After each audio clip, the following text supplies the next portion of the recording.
This title of mine, the Challenge of Rudolf Steiner, what do you think is the essence of that challenge? You know, when I occupy myself with Rudolf Steiner's life and his task as I see it, I think one of his great messages was to impart to humankind their need to transform themselves into selfless human beings for the sake of the whole, for the sake of the earth, for the sake of the rest of society, and even for their own sake. And if you think that he's planting that mission, you could say, or that expectation into a time in history when individualism, self kind of expression has reached a peak that it's never known before, I can only think that he set himself up a pretty big situation, a pretty big challenge. Yes. Do you think that are you optimistic about how things are unfolding, or do you think are you disappointed? Do you think he would be disappointed in terms of what he tried to inspire? I think Rudolf Steiner was a realist and a very practical person. I think he saw that he was planting seeds for the future. And for myself, I'm also experiencing that with the many young people that I work with, and particularly in the training course that we have here, I'm very inspired by what comes through youth, the young people who have a sense for the wholeness of the earth and the fact that we're all one as humanity. I think this is something that's growing. That said, I think every single person has a huge struggle to deal with in overcoming their own self-centered standpoint, because we're all self-centered. We can't help it. Yeah. Do you sense that young people are different today than they were 30, 40, 50 years ago even? When I think back to myself when I was in my 20s, which is a good 40 years ago, I think I thought I was awake, but now I know that I was deeply asleep. On the other hand, I thought I knew things, and now I realize that not only did I know nothing then, but I know even less now. So it's not an easy question to answer. I see a lot of potential, but I can't really judge it. Yeah. What brought you to Camp Hill? I studied English literature, wanted to be a writer, and decided that to earn my living I should probably get a profession, so I studied journalism. The journalism catapulted me into having a social conscience. And when at the end of it I could have had this was in Canada, I could have had virtually any job that I wanted, and for some reason ended up saying no, and feeling that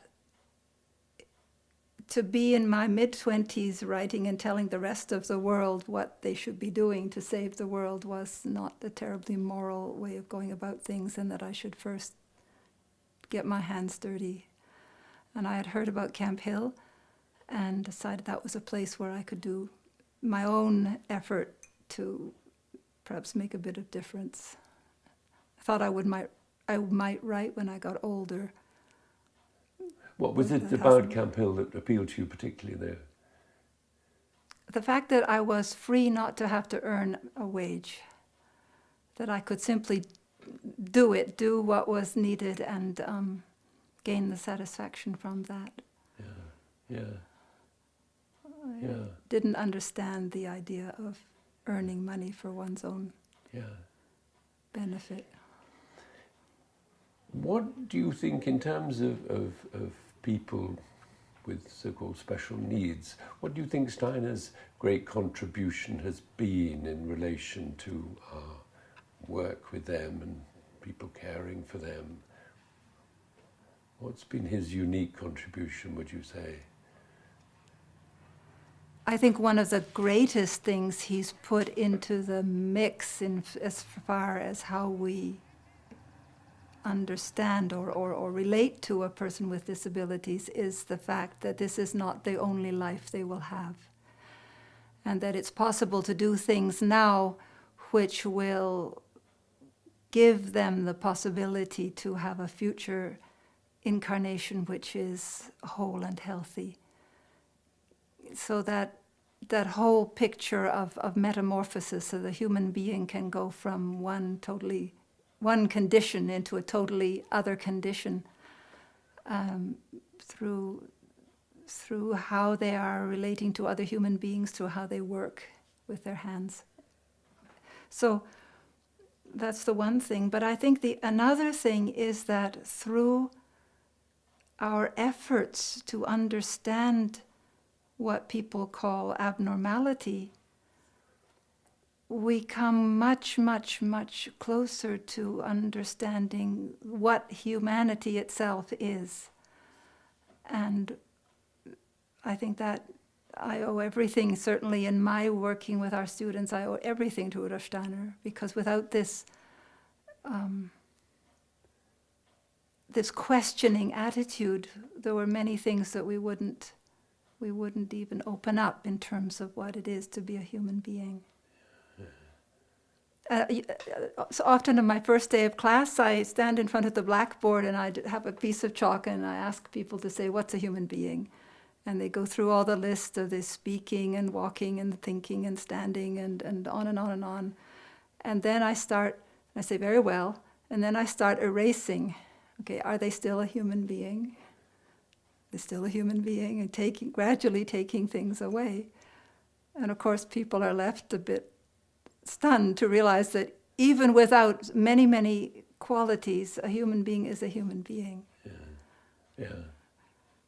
Why do you think, or maybe you wouldn't agree, but why do you think that Steiner is not better known than he is in the world now?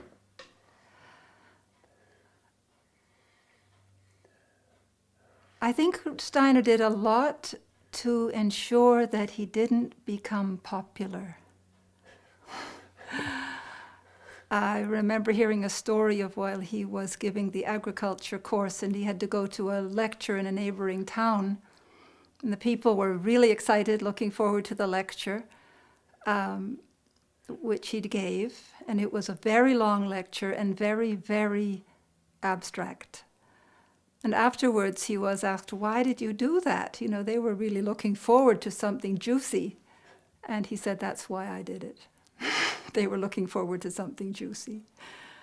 Because he knew that he wasn't starting a populist movement. He didn't want people to be carried away by their feelings for anything, but to gain independence in their own understanding, which you can only achieve through thinking. Yeah. Do you think there's been a tendency among his followers to put people off by making too much of a cult of anthroposophy? I mean, yes. Yeah? I do. I think so.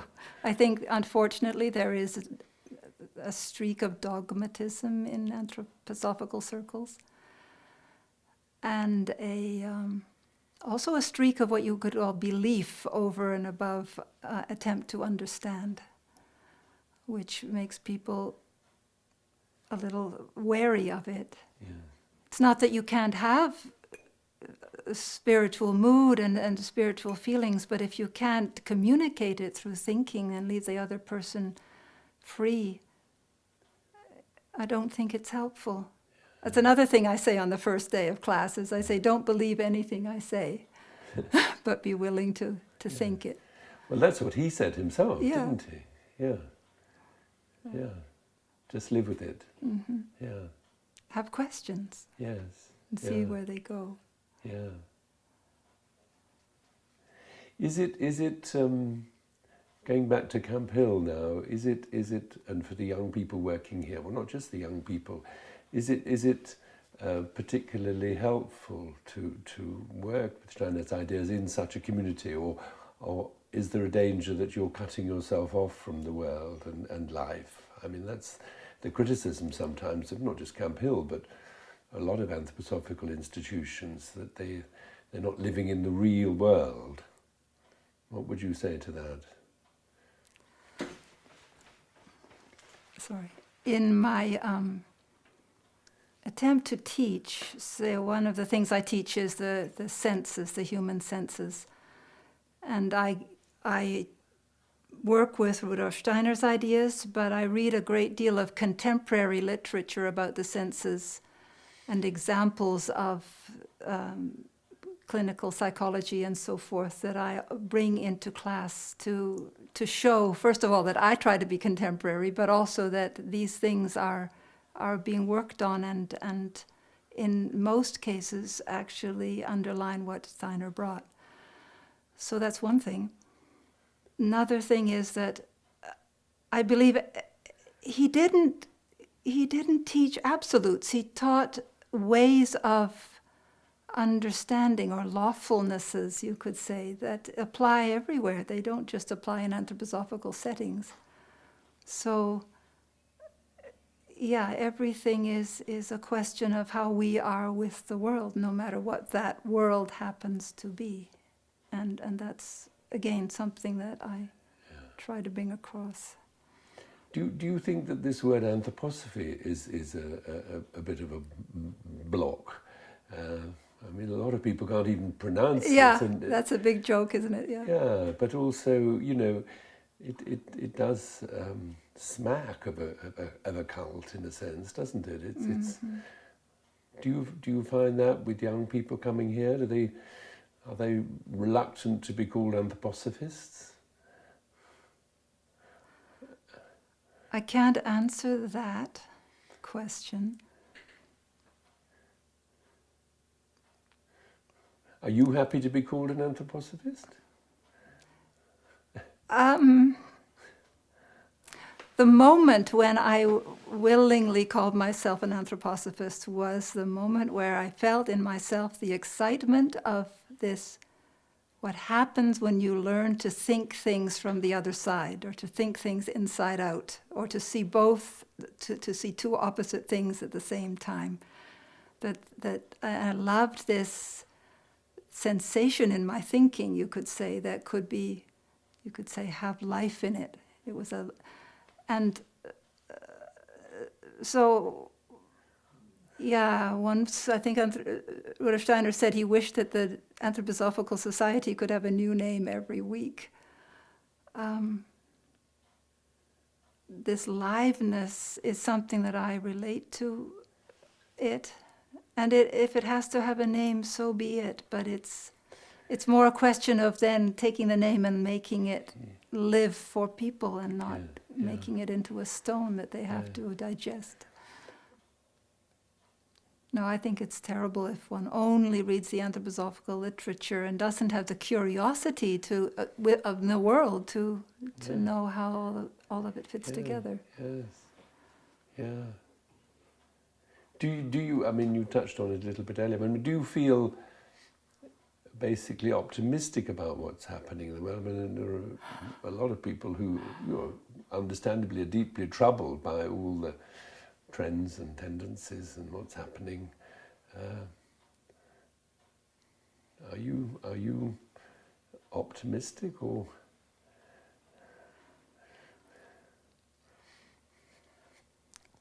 I have optimism for the human being, the human spirit. But I think change is always just one person at a time. That by changing systems or criticizing systems, we're not going to get any further. We're just becoming another kind of contentious element. Yeah.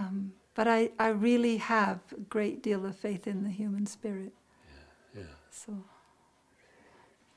One of the things that I've got to try and convey in this film, and I think it's really, really difficult, is the nature of what is often called Steiners Clairvoyance. What are we actually talking about? And that, of course, is quite a stumbling block for many people. How can somebody have that kind of clarity about these sorts of problems. I mean, what is your understanding of Steiner's capacities in that sense? And where does that leave all of us?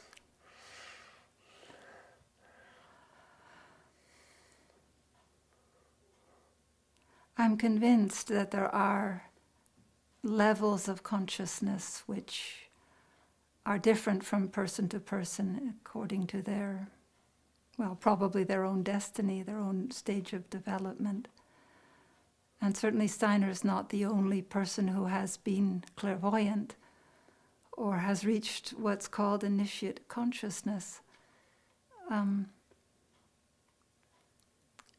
I think he would have said, as many Buddhists also say, that to be in love with the fact that somebody's clairvoyant isn't really helpful. That if you see more than another person, you simply see more. If you're blind, if you're not blind instead of blind, it's a fact. You see something that a blind person doesn't see. What he emphasizes again and again is that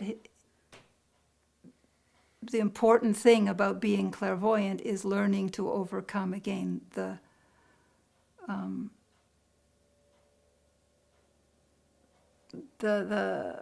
egoism which just throws yourself back on yourself. In other words, what you see is just yourself and your own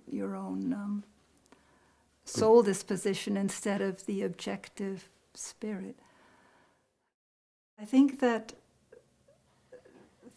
the point, you could say, of our lives now in this particular time of Earth history is to go through that eye of the needle that now, and I think it started with the Gaia movement in the 1980s. We are starting to turn inside out and realize that we can't be human without the kingdoms of nature, that they are us. You know, it's almost a Brahminic understanding that we now consciously and scientifically are discovering is true. And when we begin to not only understand it, not only feel it, but act it and behave towards everything around us as though it's us, I think that will be the beginning of not really a return path because we're totally different, but a path back to that unity. So to me it's a thrilling and beautiful and inspiring path that all of us human beings are on. I once was in Thailand and went to a monastery and was part of a conversation with an abbot. It was a group of anthroposophists had gone to meet this abbot, and somebody said, "Is it possible to have instant enlightenment?" And he said, "Oh yes, it's very easy." And they said, "How?" And he said, "You have to die before you die. You have to become a non-self." And that in our anthroposophical context would be maybe equated to the phrase "in Christo morimur," that in order to become your true self, you have to, with the help of Christ, die to your lower passions, you could say, and then be born into your real self. Over and over again, certainly Rudolf Steiner said that the Christ consciousness or Christ understanding is not bound to one religion, but has an aspect in all the world religions and has been, you could say, throughout the development of history expressed and understood in different ways throughout time. And that whenever a human being comes together with another human being, eye to eye, with an understanding that the other one is a spiritual entity as I am, that is a moment in Christ. or you could say it's a moment of I am consciousness.